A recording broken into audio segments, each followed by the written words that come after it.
إلى حضرة حبيبنا وشفيعنا وقرة أعيننا ومولانا محمد صلى الله عليه وسلم وعلى آله وأصحابه وأزواجه وذرياته وأهل بيته أجمعين ثم إلى أرواح والدينا لآبائنا ولأمهاتنا لأجدادنا لجداتنا ولإخواننا لأخواتنا قرباتنا لمن له حق علينا ولجميع المؤمنين والمؤمنات والمسلمين والمسلمات الأحياء منهم والأموات وخصوصا إلى روح مؤلف هذا الكتاب شيخ عبد الحكيم حمادة بأن الله ينفعنا به وبعلومه في الدارين. الفاتحة. أعوذ بالله من الشيطان الرجيم. بسم الله الرحمن الرحيم. الحمد لله رب العالمين الرحمن الرحيم مالك يوم الدين إياك نعبد وإياك نستعين اهدنا الصراط المستقيم صراط الذين أنعمت عليهم غير المغضوب عليهم ولا الضالين. بسم الله الرحمن الرحيم. الحمد لله رب العالمين. اللهم صل وسلم على سيدنا محمد الفاتح لما أغلق والخاتم ما سبق ناصر الحق بالحق والهادي إلى صراطك المستقيم وعلى آله وصحبه حق قدره ومقداره العظيم. سبحانك لا علم لنا إلا ما علمتنا إنك أنت العليم الحكيم ولا حول ولا قوة إلا بالله العلي العظيم. رب اشرح لي صدري ويسر لي أمري واحلل عقدة من لساني يفقهوا قولي. أما بعد.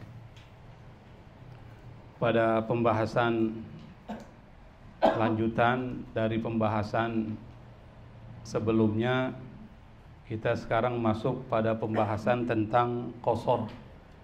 Qasar, salat di dalam salat musafir atau salat berpergian. Sebelum saya akan bacakan, kita perlu pahami bahwa di dalam Islam itu ada yang disebut dengan azimah, ada yang disebut dengan rukhsah. Dan itu kajian di dalam usul fikih. Azimah itu adalah hukum asal. Hukum asal.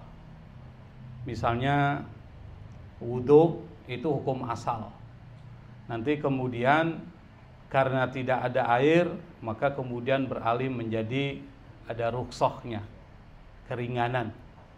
Sama dengan persoalan sholat. Sholat itu pada dasarnya seperti dikatakan oleh Nabi itu apa?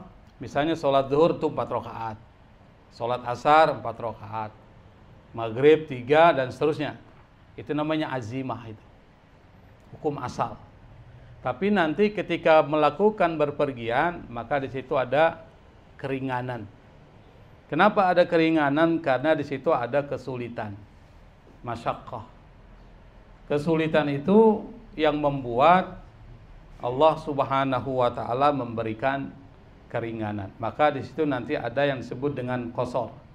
Sama dengan puasa, misalnya puasa. Hukum asal puasa wajib. Tapi ketika sakit dia tidak bisa berpuasa, maka dapat rukhsah, keringanan. Apa keringanannya? Kalau dia memang tidak bisa berpuasa karena kondisi tidak mungkin lagi bisa berpuasa, maka bayar fidyah. Tapi kalau seandainya dia karena sakit dan dia dimungkinkan bisa berpuasa, maka boleh dia tidak berpuasa, tapi nanti harus mengqadha'nya. Nah, mengqadha' puasa itu namanya rukhsah. Nah, di sini salah satu bentuk rukhsah adalah qasar salat. Apa hikmah dari mengqasar salat itu? Yang pertama, untuk mempermudah, taisir. Mempermudah bagi siapa? Bagi orang yang melakukan perjalanan, safar. Di dalam hal apa dipermudah? Dalam persoalan ibadahnya. Karena biasanya orang melakukan perjalanan itu banyak masyaqqah itu. Pertama, masyaqqahnya adalah lah. Yang kedua, dia mungkin tidak mau berhenti, dia akan melanjutkan perjalanan. Misalnya pas dengar suara azan zuhur, udahlah nanti aja sana zuhurnya pas asar, pas sampai tiba. Nah, itu biasanya seperti itu. Karena kalau berhenti-berhenti itu bisa mengganggu perjalanan. Jadi tujuannya adalah memberikan kemudahan. Di dalam Al-Quran itu banyak. Wa ma ja'ala alaikum fid dini min haraj. Allah tidak menjadikan dalam agama Anda itu kesulitan. Itu. Jadi Islam itu memberikan kemudahan-kemudahan. Enggak ada Islam memberatkan, itu enggak mungkin. Yang kedua, yuridullahu bikumul yusra wala yuridu bikumul usra. Allah menghendaki kemudahan, tidak menghendaki kesulitan. Makanya kalau orang memaksa dirinya beribadah sampai sakit, itu salah. Dia paksa dirinya ibadah sehingga dia sakit, itu jangan salah itu. Karena apa? Di dalam diri kita ada hak yang harus dipenuhi. Pernah ada kan beberapa orang bertanya pada Siti Aisyah tentang ibadah Rasul. Ini belum kita masuk nih, baru muqaddimah.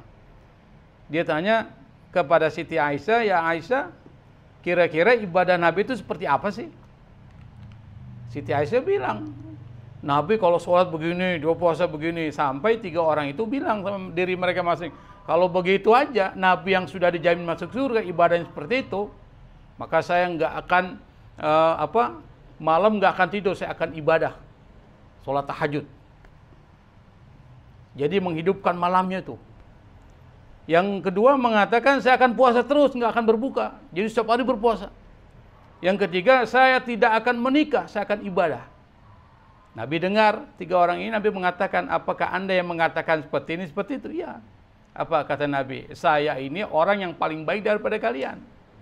Kalau Nabi ngomong itu wajar, kalau kita nggak boleh. Saya lebih baik daripada Anda, sombong Anda itu. Tapi kalau Nabi wajar, kenapa? Memang benar. Faktanya Nabi lebih baik daripada kita. Nah, Nabi mengatakan demikian, lalu kemudian Nabi mengatakan, tetapi saya puasa, saya juga berbuka. Puasa Senin Kamis Nabi. Jadi Nabi itu berpuasa Senin Kamis. Jangan juga mau puasa sampai 1 tahun gitu. Mau ngapain emang? 1 tahun penuh puasa. Mau nyari apa gitu kan? Yang kedua, Nabi mengatakan, saya juga sholat malam, saya juga tidur. Saya juga menikah dengan perempuan. Artinya Nabi ingin menyampaikan bahwa dalam diri kita ada hak. Dan Allah tidak pernah memberatkan dalam persoalan agama kita. Ini yang perlu digarisbawahi. Nah, pembahasan kita di dalam kitab Al-Jami' li Ahkamil Fiqh al-Madzahibil Arba'ah, nanti kita akan ngerti lah kira-kira seperti apa sih perspektif atau pandangan 4 madhab terkait dengan qashar salat. Di dalam kitab ini disebutkan, nanti akan saya tambah juga dalam kitab Kifayatul Akhyar ini. Kifayatul Akhyar ini agak bagus cetakan ini. Babul qasri fi salatis safari. Bab itu artinya pembahasan. Karena kata bab itu banyak artinya. Artinya pintu, babun. Orang penjaga pintu disebut dengan bawwabun. Tapi di sini yang dimaksud adalah pembahasan. Bab, atau dalam bahasa Inggris disebut dengan chapter. Bab. Babul qasri. Kalau babu, kalau di awal ya bacanya dhammah. Babul, babu. Nggak boleh dibaca baba atau babi, nggak boleh. Kalau babi dibaca haram itu. Babi loh. Baba juga nggak boleh, apalagi babi kan. Babul qasri. Kenapa dibaca al-qasri? Mudhaf ilaih. Jadi harus paham juga dikit-dikit nih. Meskipun saya nggak pernah belajar nahu waktu masih kecil. Ya sekarang belajar dikit-dikit lah. Dengar-dengerin aja. Nggak usah juga harus serius kan. Babul qasri. Bacanya begitu. Bab tentang qashar. Apa itu qashar? Qashar itu artinya memperpendek. Qashar. Makanya orang yang pendek disebut dengan qasir. Rajulun qasir. Lawannya tawil. Tinggi, panjang. Tawil. Rajulun tawil. Babul qasri. Bab mengqashar. Kita bilangnya mengqashar aja. Yang dalam bahasa Indonesia memperpendek namanya. Tapi kan gak enak memperpendek sholat kan. Kita bilang mengqashar sholat. Fi sholatis safar. Dalam, kalau ada fi berarti harus majrur bil kasrah tuh. Fi sholati. Itu kaidahnya tuh. Fi sholatis safari. Dalam sholat safar. Kenapa baca safari? Sama dengan babul qasri. Apa tuh? Mudhafun ilaih. Jadi biar paham. Dengar aja, mudhaf, mudhafun ilaih. Kalau dalam bahasa Indonesia ada yang disebut dengan kalimat apa itu? Misalnya kursi roda, ya sama dengan itu. Sholatus safar. Apa namanya itu? Kalau ada kalimat kemudian ditambahin lagi. Kalimat apa? Majemuk ya? Bukan. Ya, ini bahasa Indonesia pasti jelek semua ini. Saya. Emang mata pelajaran yang paling gak enak tuh bahasa Indonesia emang. Kalau matematik saya suka, bahasa Indonesia saya nggak suka memang dari dulu. Babul qasri fi sholatis safari. Bab atau pembahasan tentang qasar sholat safar gitu aja. Untuk mempermudah. Di dalam kitab Kifayatul Akhyar ini dijelaskan ini. Ada beberapa syarat ya.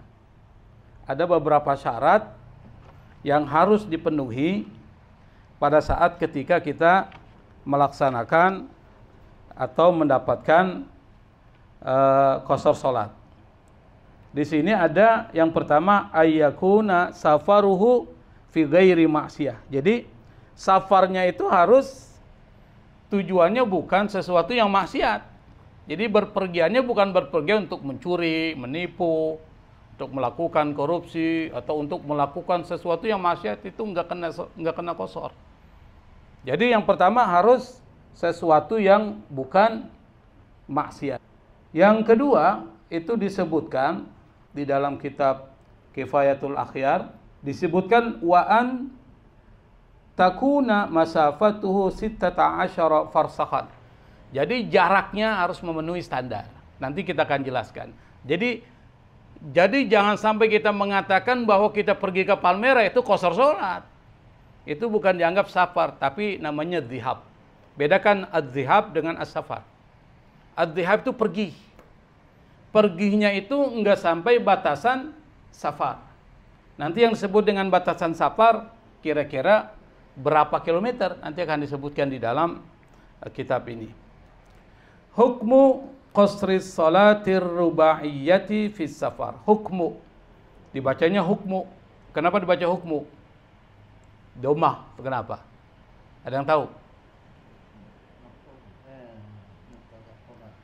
Nah, kondisinya bisa mubtada, bisa juga khobar, tergantung. Hukmu qasris salatir rubaiyati fis safar. Kalau saya mengatakan dia sebagai khobar, maka di ininya mubtadanya mahdzuf, hilang.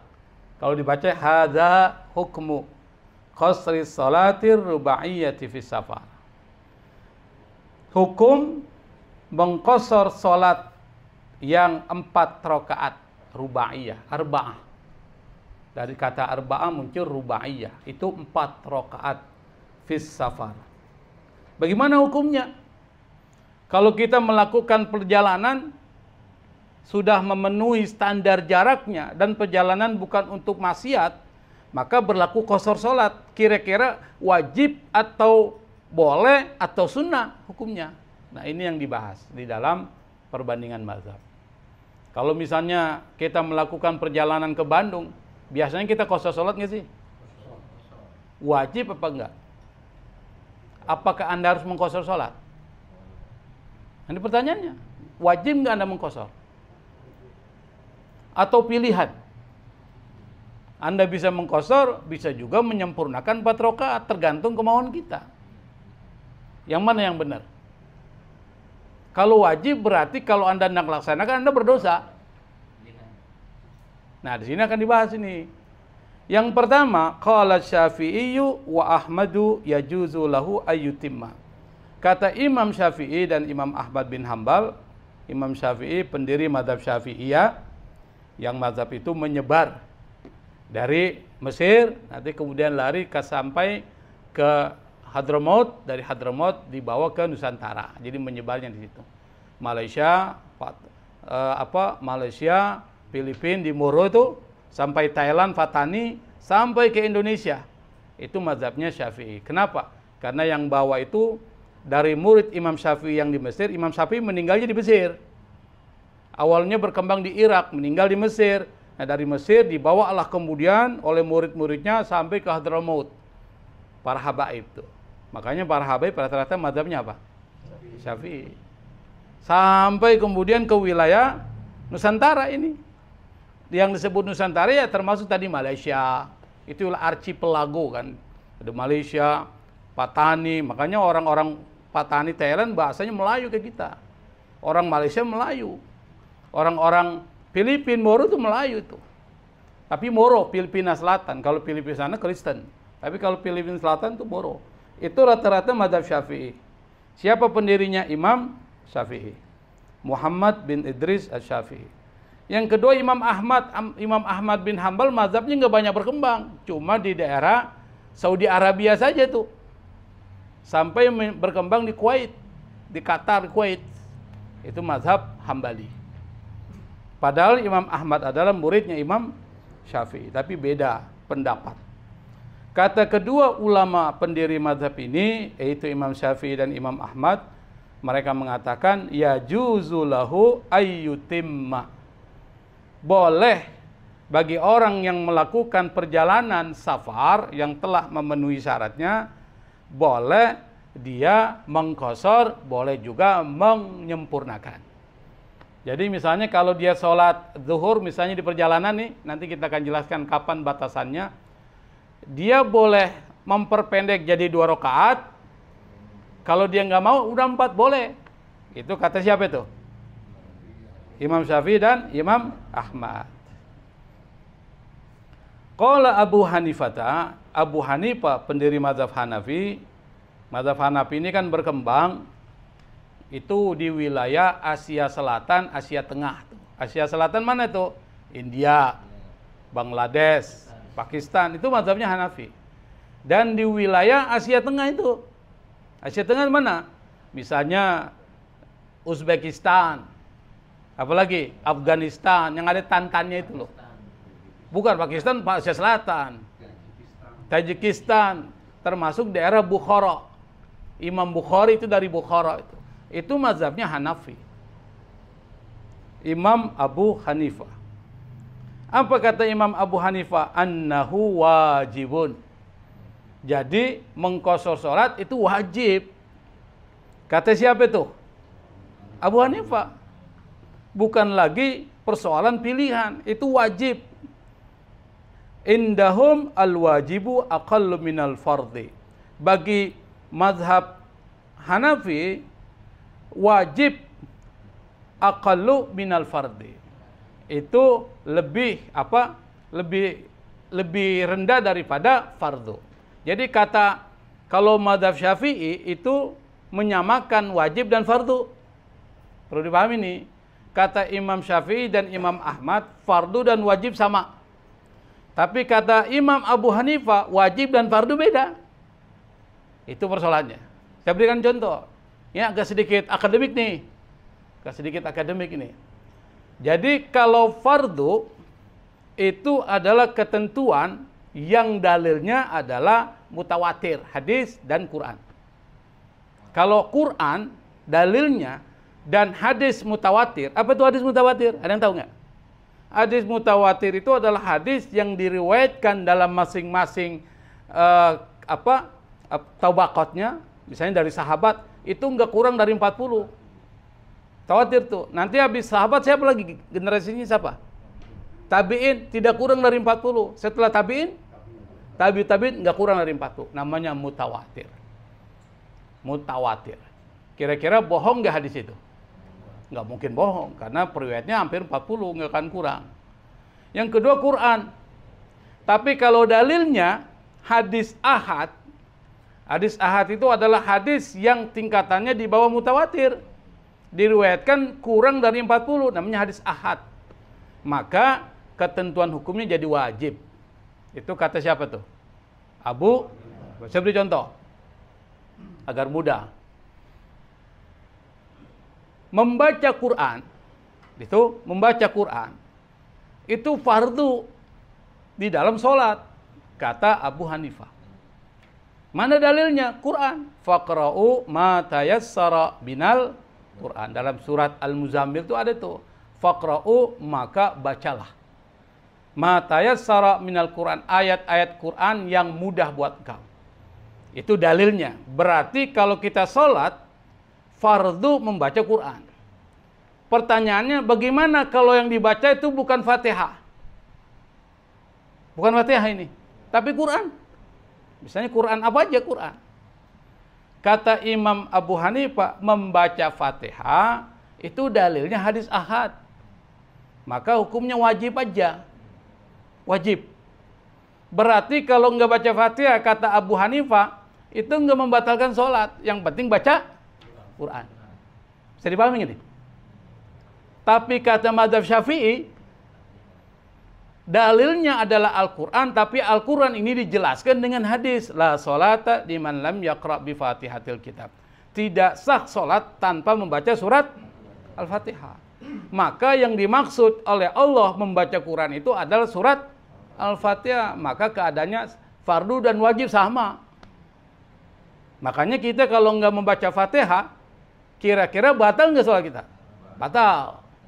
Nah, muncul perkembangannya, baca Fatihah, Bismillah bagian dari Fatihah enggak? Nah, muncul lagi ikhtilaf para ulama.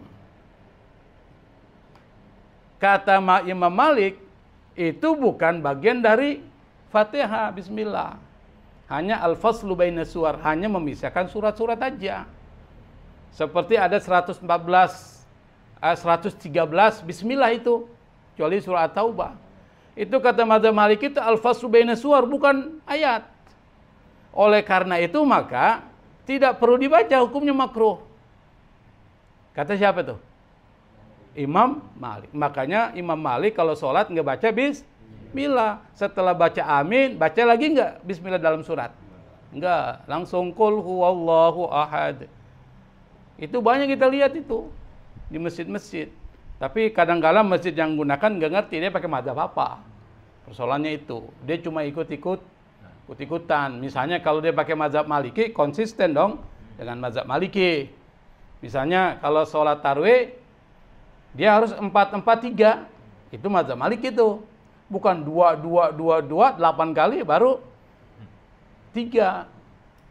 Itu enggak konsisten namanya. Yang kedua, kalau mazhab Maliki, dia wuduknya harus dibasahin semua kepala ini. Tuh. Harus semua kepala harus basah. Kalau kita cukup mazhab Syafi'i cuma 1 kali air 1 tetes saja kena ke kepala dingin, itu dianggap sudah yakfi, cukup. Dianggap sudah cukup. Beda mazhab Maliki. Jadi kalau mau pakai mazhab Maliki, dari wudunya dong ikut. Karena mazhab Maliki itu biasanya nggak baca doa iftitah, nggak mengangkat tangan, nggak baca doa iftitah. Tapi kalau mazhab Syafi'i itu mengangkat tangan, meletakkan tangan, baca doa iftitah itu hukumnya sunnah. Nah, kata Abu Hanifah, qashar sholat itu adalah wajib. Nah, di sini ada lagi nih pendapat nih, musawin li sunnatil muakkadah wa ala hadza fayukrahu lil musafiri ayyutimma salata rubaiyata wa idza atammaha fa inna salatahu takunu sahihatan. Ini bukan ha ya, tapi tak marbutah. Sahihatan walakinnahu yahrumu min syafa'atin nabi sallallahu alaihi wa alihi wasallam yaumal qiyamah. Nah, dijelaskan di sini. Keberadaan wajib ini musawin. Musawin itu artinya sama. Sawa, yusawi, musawin. Harusnya kan musawi tuh. Tapi karena dia tidak ada alif lam, maka jadi musawin. Tanwin. Sama dengan apa? Li sunnatil muakkadah. Sama kedudukannya dengan sunnah muakkadah. Sunnah ada 2 itu. Sunnah muakkadah, sunnah ghairu muakkadah. Sunnah muakkadah itu sunnah yang dianjurkan untuk dilaksanakan. Nabi suruh banget itu. Misalnya apa? Sholat maghrib nih. Habis sholat maghrib kan ada sholat ba'diyah itu. Itu sunnah muakkadah. Tapi sholat sebelum maghrib itu ghairu muakkadah. Makanya kalau kita ada pengajian, sholat maghrib, nggak usah langsung pakai sholat sunnah itu. Langsung aja. Adzan langsung qomat. Kemudian supaya pengajian waktunya lebih banyak. Kadang-kadang waktu antara maghrib dan isya itu kan nggak banyak. Paling 40 menit. Nah, kalau mengajian 40 menit biasanya kurang cukup kalau nggak ada tanya jawab itu. Wa ala hadza, berdasarkan hal ini, karena kedudukannya bisa menyamai sunnah muakkadah, fayukrohu, maka makruh. Makruh itu artinya apa? Apa arti makruh? Jadi hukum taklifiyah itu ada 5 itu. Ahkam taklifiyah khamsatun. Pertama, wajib. Kedua, sunnah. Haram dululah. Wajib, haram. Sunnah, makruh, mubah. 5 harus ingat. Ini namanya ahkam taklifiyah. Semua perbuatan-perbuatan kita itu kena ahkam taklifiyah. Maka disebut orangnya mukallaf. Hukumnya taklifiyah. Nah, di sini disebutkan fayukrohu, dimakruhkan. Maksudnya apa? Kalau Anda tinggalkan, Anda dapat pahala. Maksudnya apa? Kalau Anda melaksanakan qashar, itu dapat pahala. Tapi kalau tidak melaksanakan qashar, itu nggak apa-apa. Itu maksudnya. Disebut dengan fayukrohu. Fayukrohu lil musafiri, makruh bagi siapa? Musafir. Safara, yusafiru, orang yang berpergian disebut dengan musafir. Makruh bagi orang yang melakukan safar, ayyutimmas sholata rubaiyata, menyempurnakan salat yang jumlah rakaatnya 4. Kata Imam Abu Hanifah, itu menjadi makruh. Wa idza atammaha, kalau seandainya orang yang melaksanakan safar itu menyempurnakan salatnya menjadi 4 rakaat dalam salat duhur, asar dan salat isya misalnya, fa inna salatahu takunu sahihatan, salatnya tetap sah. Walakinnahu, akan tetapi, walakinnahu itu tetapi. Walakin yahrumu, yahrumu bukan haram ya, terhalang.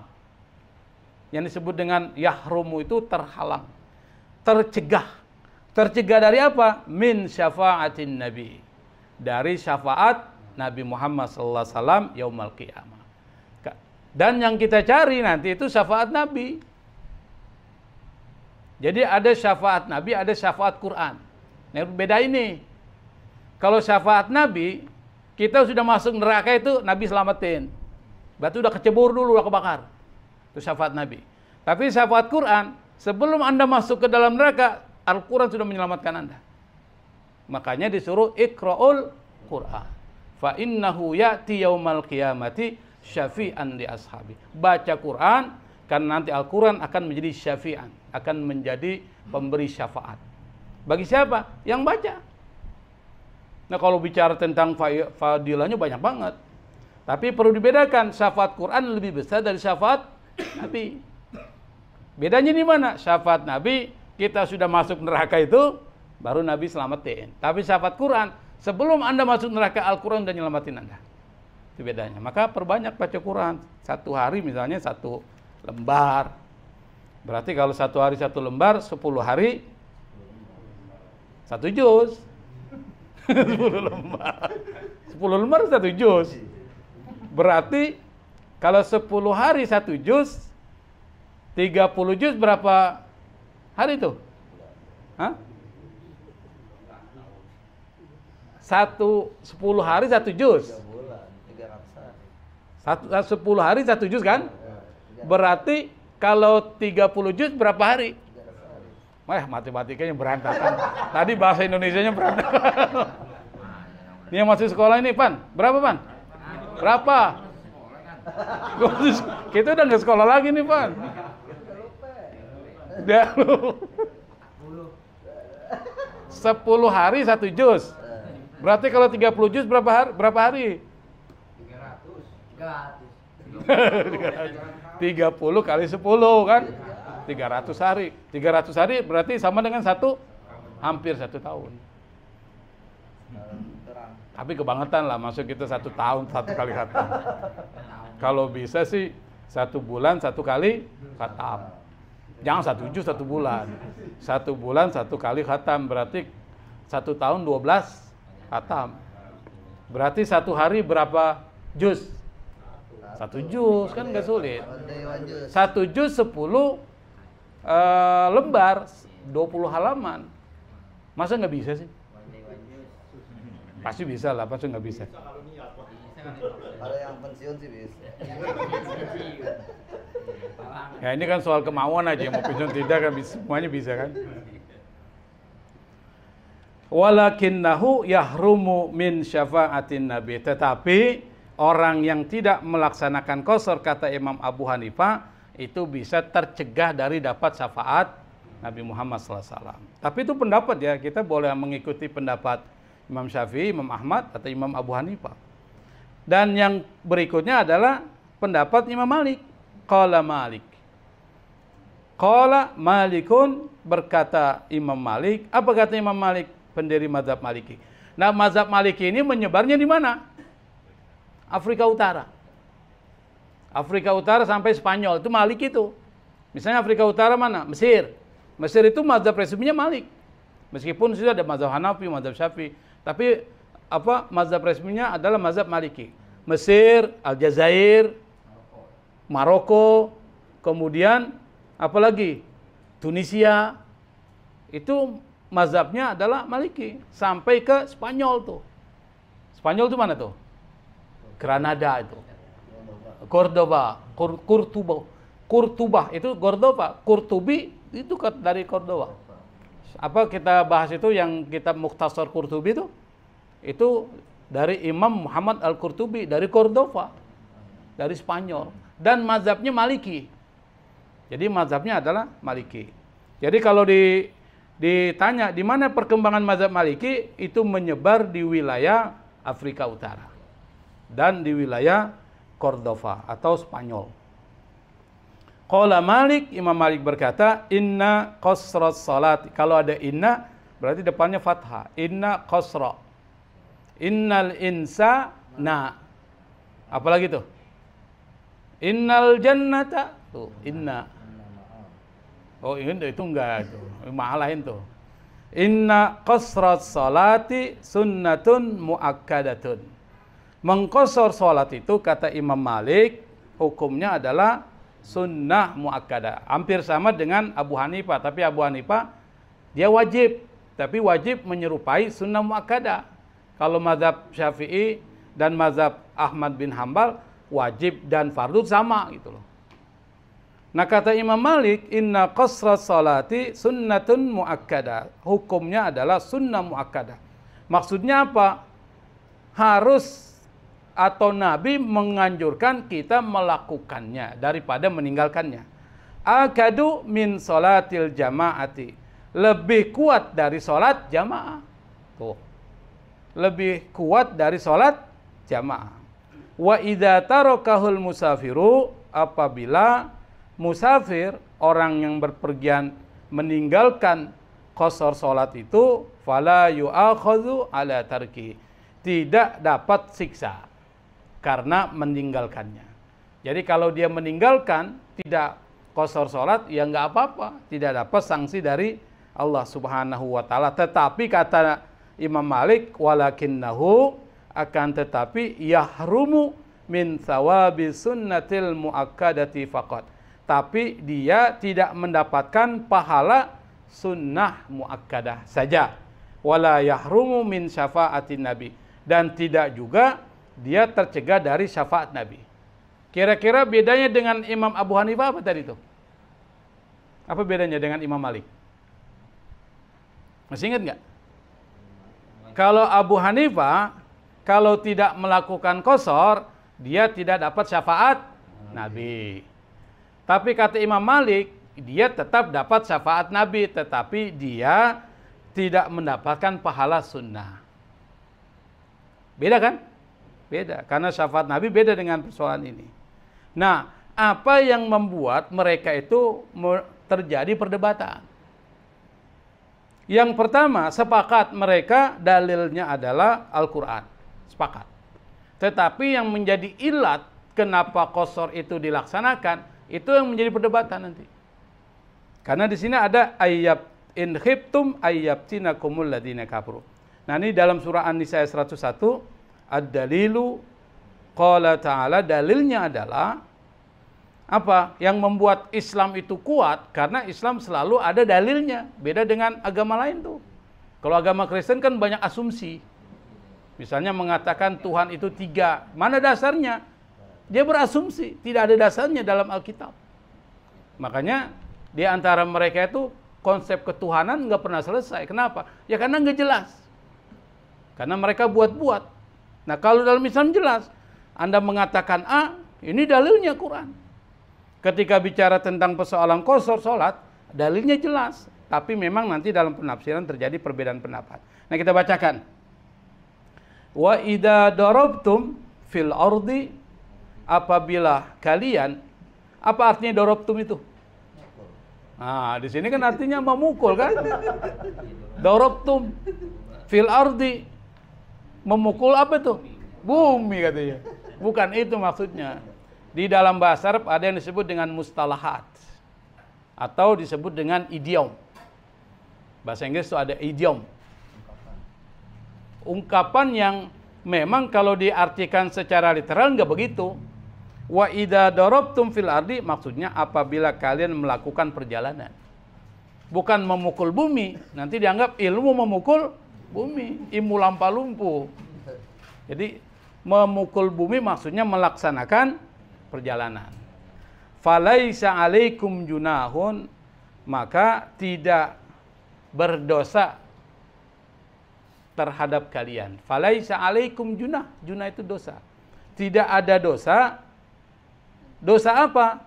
Antaksuru minas sholat, untuk mengkosor sholat. Apa dasarnya? Alasannya apa? In khiftum, jika kalian takut.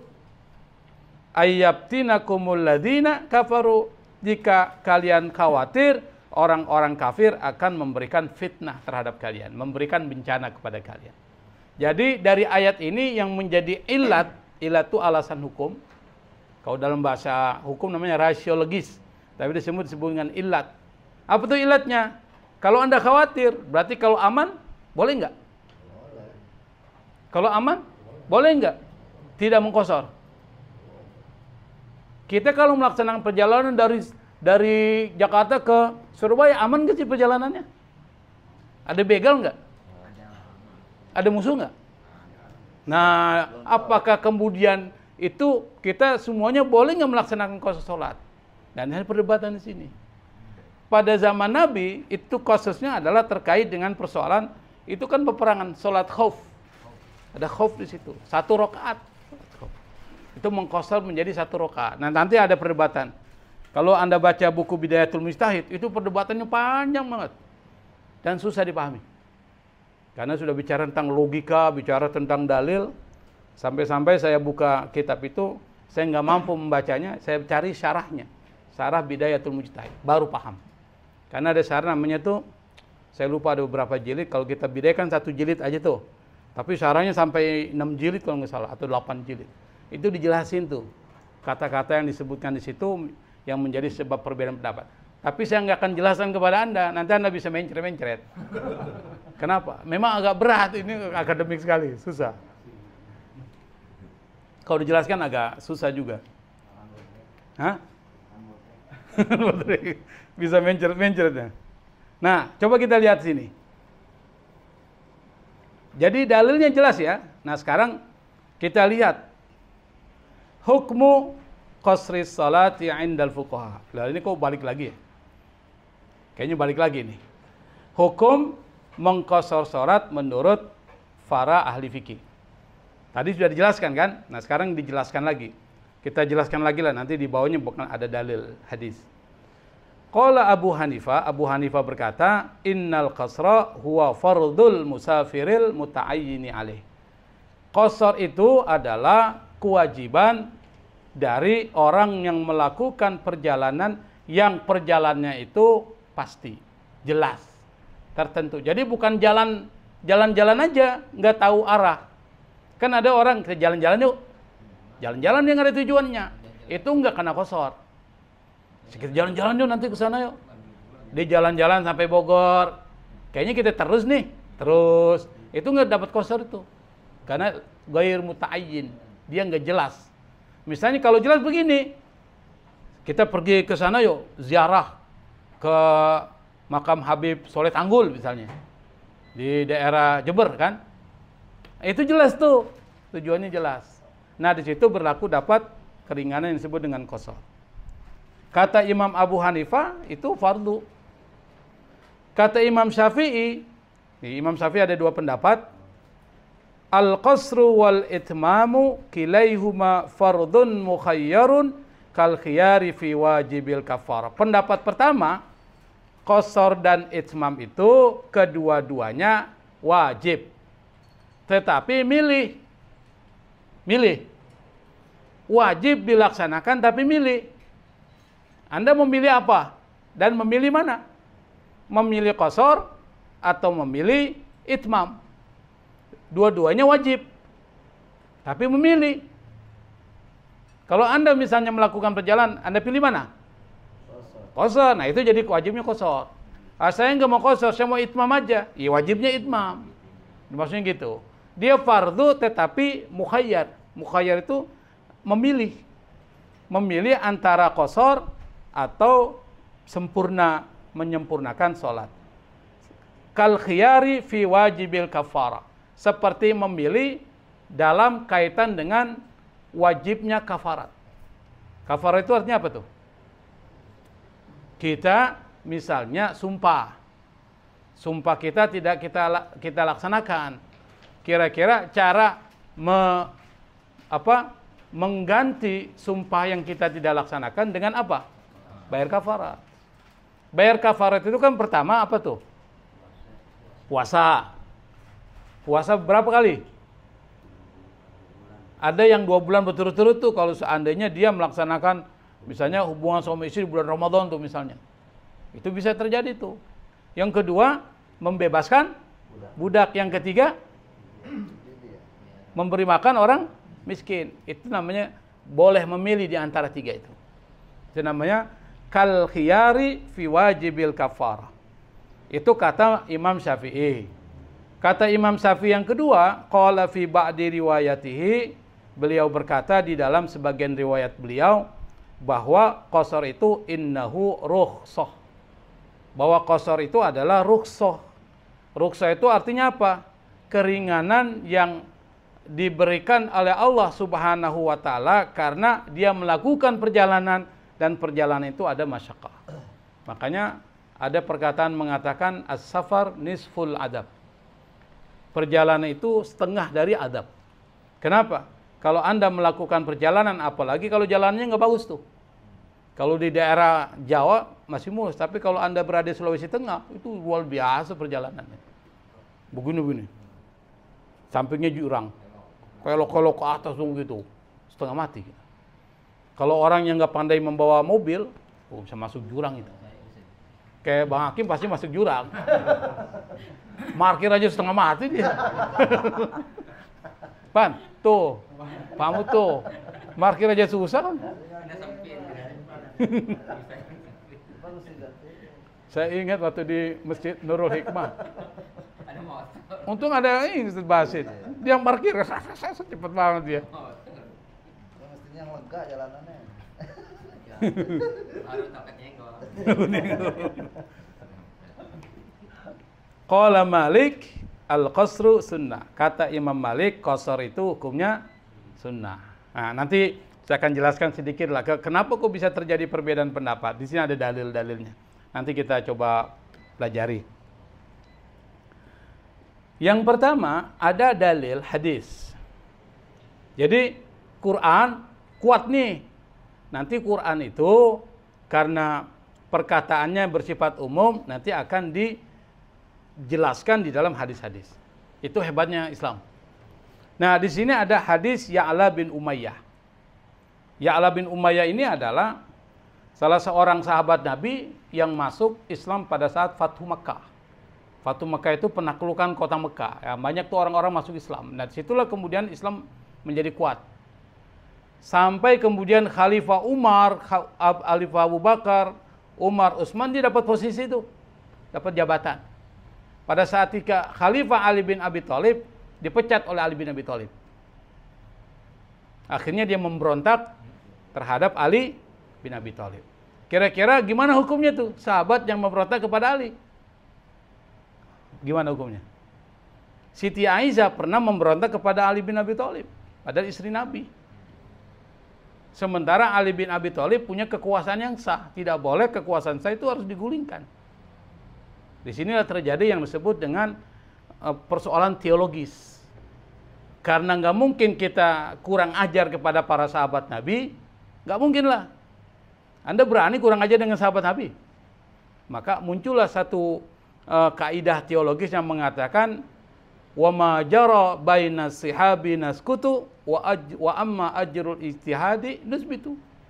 Itu Ahlus Sunnah wal Jamaah. Dia adabnya kepada para sahabat begitu. Kalau orang Syiah neraka itu. Siapa neraka? Siti Aisyah berada di dalam neraka tuh. Orang-orang yang menentang Ali bin Abi Thalib kata Syiah itu semuanya di neraka itu. Termasuk merampas haknya Ali bin Abi Thalib. Nah, tapi Ahlus Sunnah wal Jamaah mengatakan apapun yang terjadi di antara para sahabat kita diam aja, nggak usah komentar. Naskutu wa amma ajrul ijtihadi nusbitu. Sementara pahala dia berijtihad, kalau dia salah dia dapat 1. Kalau dia benar dapat 2. Siti Aisyah berijtihad salah, dapat 1 pahala. Karena dia nggak mungkin benar ketika dia memberontak kepada kekuasaan yang sah, yaitu Ali bin Abi Thalib. Termasuk Ya'la bin Umayyah. Ini memberontak kepada Ali bin Abi Thalib dan dikabarkan dia meninggal pada zaman Ali bin Abi Thalib. Dan dia seorang sahabat Nabi yang banyak meriwayatkan hadis, tapi tidak sebanyak 7 sahabat Nabi yang pernah kita ceritakan itu. Apa kata beliau? Qala, dia berkata, qultu li Umar, saya berkata kepada Umar. Innama qala Allah Ta'ala, ada firman Allah Subhanahu wa Ta'ala yang tadi firman surah An-Nisa ayat 101 itu sebelumnya. Apa itu bacanya tadi? Wa idza darabtum fil ardi falaysa 'alaikum junahun an taqsuru minas shalah in khiftum ayyabtinakumul ladina kafaru. Nah, di sini digaris bawahi kata in khiftum. In itu jika, khiftum kamu khawatir, ayyabtinakum khawatir fitnah atau bencana terjadi kepada kamu oleh siapa? Alladzina kafaru, mereka yang kafir. Yang dimaksud di sini kata Ya'la bin Umayyah yuridu fi qasri salati fi safar. Yang dimaksud dengan in khiftum ayyabtinakumul ladzina kafaru dalam kaitan dengan antak suruh minas sholat itu adalah tentang qasar salat di dalam perjalanan. Lalu dia berkata kepada Umar, Umar lalu menjawab, faqala Umar menjawab, ajibtu mimma ajibta minhu. Saya juga heran seperti kamu yang heran. Jadi Umar terhadap ayat ini itu memang bingung dia. Kenapa bingung? Karena kata Umar, ini kan konteksnya mengqasar sholat kalau kita dalam keadaan penuh dengan ketakutan karena ada teror situ. Tapi sekarang sudah aman. Apakah perlu kalau kita melakukan perjalanan mengqasar sholat? Ini yang dimaksud tadi. Saya itu heran dengan ayat ini. Akhirnya kata Umar, fasa'altu Rasulullah sallallahu alaihi wasallam, lalu saya bertanya kepada Rasul, amma sa'altani, terhadap pertanyaan yang engkau tanyakan kepada saya, kepada Ya'la bin Umayyah. Apa kata Rasul? Faqala, Rasul kemudian berkata, rukhsah itu atau qasar salat itu adalah shadaqatun tasaddaqallahu biha alaikum. Qasar salat itu adalah sedekah yang Allah sedekahkan buat kalian. Faqbalu shadaqatahu, maka ambillah sedekahmu, jangan sombong. Maksudnya gitu. Kalau ada orang sedekah kepada Anda cuma 20.000, terima nggak? Terima. Meskipun Anda penghasilnya 1 bulan 50 juta. Jangan tolak. Terima. Kenapa? Sekecil apapun itu adalah rezeki dari Allah. 20.000 nih, dapat 20.000, terima. Nanti kalau Anda mau kasih orang, silakan. Kasih orang lagi. Atau masukin traumal masjid, silakan aja. Tapi jangan menolak. Kenapa? Itu rezeki. Nah, termasuk qasar salat itu sedekah dari Allah. Kalau Allah bersedekah, Anda harus ambil. Makanya kalau melakukan perjalanan, qasar. Saya kan bisa nggak pakai qasar. Sombong Anda itu. Karena sudah Allah kasih sedekah, tidak diambil. Tapi bukan berarti dilarang, boleh aja. Tidak mengambil qasar, menyempurnakan boleh. Tetapi afdolnya adalah sunnahnya dalam mazhab Syafi'i itu adalah mengambil sedekah yang Allah berikan, yaitu mengqasar sholat. Termasuk juga bagaimana kalau puasa dalam perjalanan. Karena perjalanan puasa tuh, apakah kita nggak perlu puasa atau puasa? Misalnya Anda melakukan perjalanan ke Surabaya, Ruman ini misalnya. Perjalanan, apakah perjalanan kereta, perjalanan pesawat, itu dianggap sama itu. Karena ukurannya bukan masyaqah lagi, tapi ukurannya jarak. Nanti ada orang yang berpendapat ilat, ada yang berpendapat hikmah. Itu di dalam perjalanan ini ada perbincangan ke sana dalam usul fikih. Tapi saya nggak akan jelaskan karena tadi itu agak sedikit berat menjelaskan itu. Tapi intinya adalah kalau Anda misalnya berpuasa, melakukan perjalanan safar pulang kampung. Biasanya kan orang-orang di akhir Ramadan itu pulang kampung tuh. Ada yang pulang kampung ke Jawa Timur, ada yang ke Jawa Tengah. Kira-kira Anda melaksanakan puasa atau tidak berpuasa? Gimana? Hah? Puasa boleh, tidak puasa juga boleh. Jadi rukhsah itu boleh puasa, boleh tidak puasa. Kenapa boleh tidak puasa? Karena Allah kasih rukhsah. Tetapi bagi orang kalau saya tidak berpuasa nanti repot lagi saya.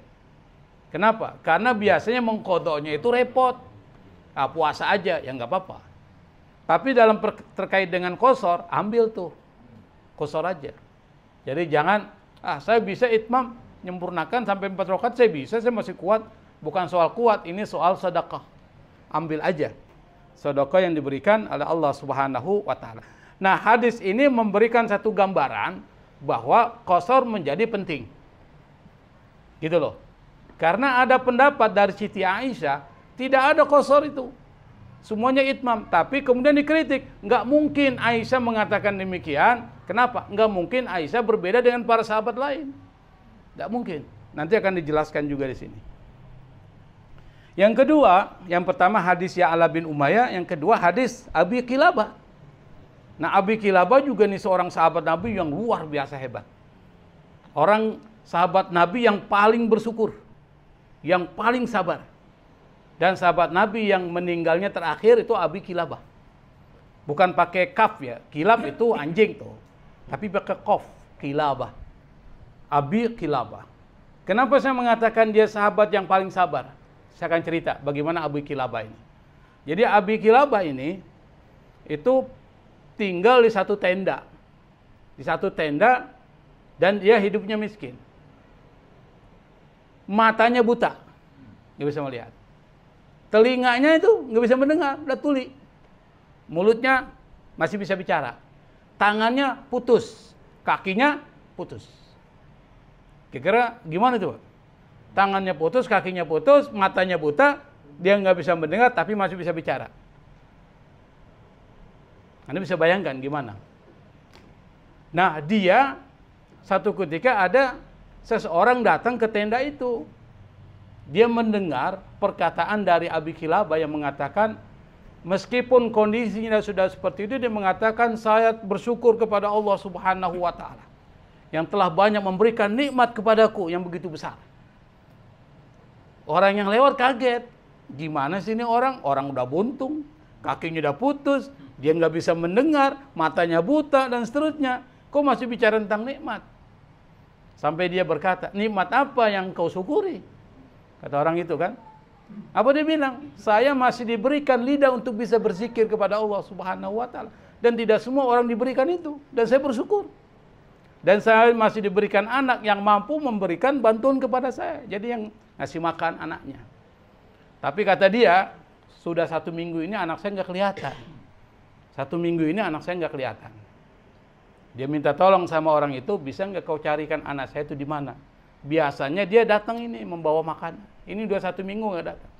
Ternyata pas dicari-cari, anaknya mati diterkam singa. Udah mati. Datanglah dia mau ngelaporin gak enak, keadaannya begitu kan. Tapi dia menggunakan bahasa majas. Dia mengatakan, Engkau pernah dengar nggak cerita Nabi Ayub? Iya pernah.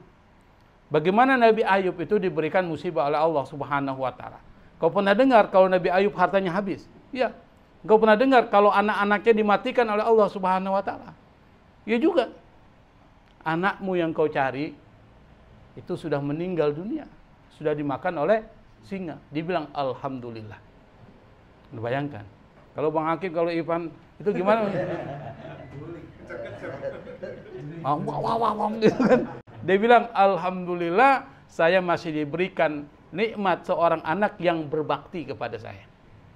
Dan tidak pernah berbuat maksiat sampai meninggalnya. Bayangkan tuh. Itu hebatnya dia. Sampai kemudian orang ini dalam waktu yang tidak lama, karena mungkin bahasanya saking sedihnya, dalam waktu yang singkat dia meninggal dunia.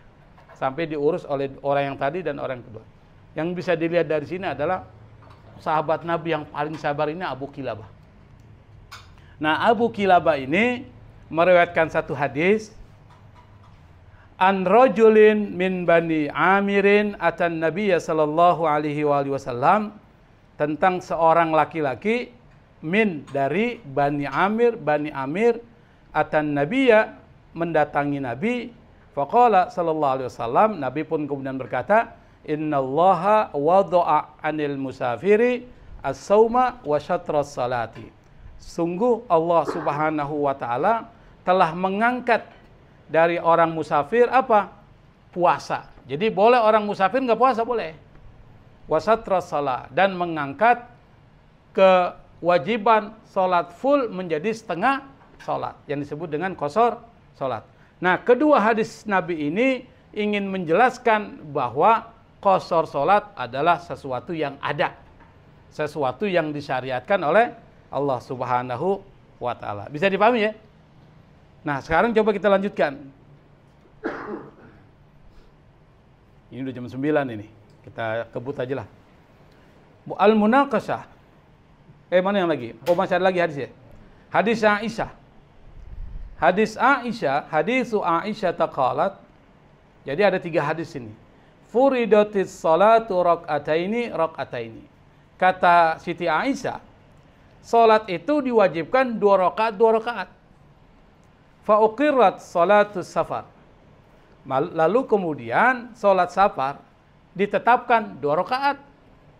Wazida fi salatil hadar. Dan salat yang tidak berpergian seperti salat orang mukim itu ditambah jadi 2, berarti 4 rakaat. Di sini hadis ini ingin mengatakan kepada kita bahwa dalam persoalan safar maka berlakulah qasar salat. Al-munaqashah. Lalu gimana pembahasan terhadap aturan-aturan yang tadi disebutkan? Di sini disebutkan qala Ibnu Qayyim. Ibnu Qayyim ini muridnya Ibnu Taimiyah, nanti disebut Ibnu Taimiyah sini. Ibnu Qayyim ini seorang ulama dan banyak kitab-kitab yang ditulis, termasuk kitab-kitab tasawuf ya. Saya sering baca kitab beliau ini dan hampir sebagian besar saya punya kitab ini nih. Tapi semuanya ada di Palu. Kitab Ibnu Qayyim. Qala Ibnu Qayyim fil Hajjin Nabawi, berkata Ibnu Qayyim dalam kitab Al-Hajjun Nabawi, wa kana sallallahu alaihi wasallam, Rasulullah sallallahu alaihi wasallam yaqsurur rubaiyata, mengqasar salat yang jumlahnya 4 rakaat, rakaataini menjadi 2 rakaat. Min hina yakhruju musafiran ila ayyarji al-Madinah. Dari ketika dia pergi dalam keadaan musafir sampai dia kembali ke kota Madinah, Nabi melaksanakan qasar salat. Itu dalil. Lam yasbut anhu, tidak ada satupun hadis yang sahih tentang beliau annahu atamma rubaiyah, bahwa beliau dalam perjalanannya fi safarihi itu atamma rubaiyah, jadi melaksanakan salat 4 rakaat. Enggak pernah ada dalam ceritanya. Nabi kalau safar itu salatnya pasti salat qasar. Ini bukan fi safaratin ya, fi safarihi. Taknya jadi ha itu. Banyak salah cetak ini kitab ini. Fi safarihi albattah. Albattah itu artinya pasti. Jadi Nabi dalam perjalanannya itu selalu mengqasar salat. dan tidak ada satupun hadis yang mengatakan Nabi dalam perjalanannya pasti itu melaksanakan sholat 4 rakaat, nggak pernah terjadi. Nah, perkataan Siti Aisyah yang mengatakan bahwa sholat dalam keadaan aman itu 4 rakaat, sementara dalam keadaan takut bisa jadi 2 atau 1 rakaat, itu Siti Aisyah disalahpahami oleh orang, gitu maksudnya. Jadi orang menyalahpahami apa hadis dari Siti Aisyah. Nanti disebutkan di sini nih. Su'ila Ibnu Taimiyah ditanya an maruya tentang hadis yang diriwayatkan kana sallallahu alaihi wasallam yaqsuru fis safar wa yutim. Rasulullah mengqasar salat dalam perjalanan dan menyempurnakan hadis Aisyah. Apa kata Ibnu Taimiyah? Qala, Ibnu Taimiyah berkata, hadza batilun. Ini adalah perkataan yang enggak mungkin, batil. Bahat jahat kalau dia mengatakan demikian. Kenapa? Makanat ummul mukminin la tukhalifu Rasulullah sallallahu alaihi wasallam. Enggak mungkin ummul mukminin Siti Aisyah itu la tukhalif, pakai la dalam taukid ini.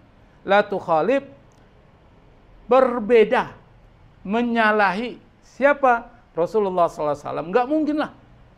Rasulullah itu kalau dalam melaksanakan safar pasti dia qasar. Enggak mungkin Siti Aisyah menyalahi Rasulullah, enggak mungkin. Ini kata Ibnu Taimiyah.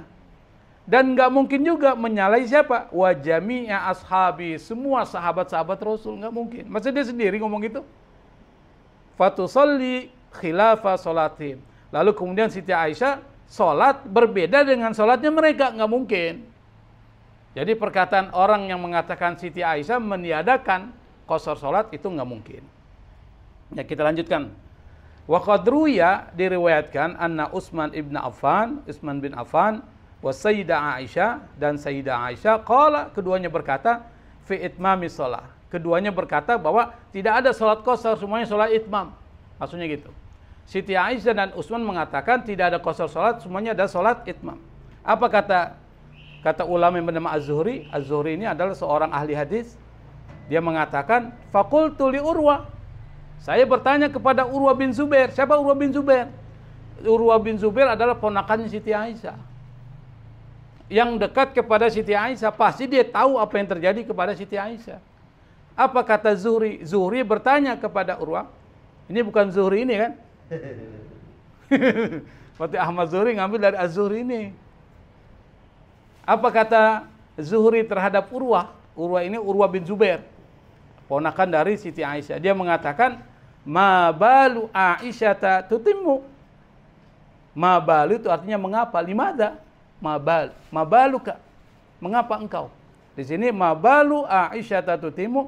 Mengapa Siti Aisyah itu mengitmamkan salat, tidak pernah mengqasar salat? Apa kata Urwah? Qala, ini salah ini. Harusnya qala, bukan qolaka. Kalau kolaknya nggak ada artinya. Kolak ini. Kolak. Kaknya hilang. Ini banyak salah ketik sini. Ini editnya kurang bagus.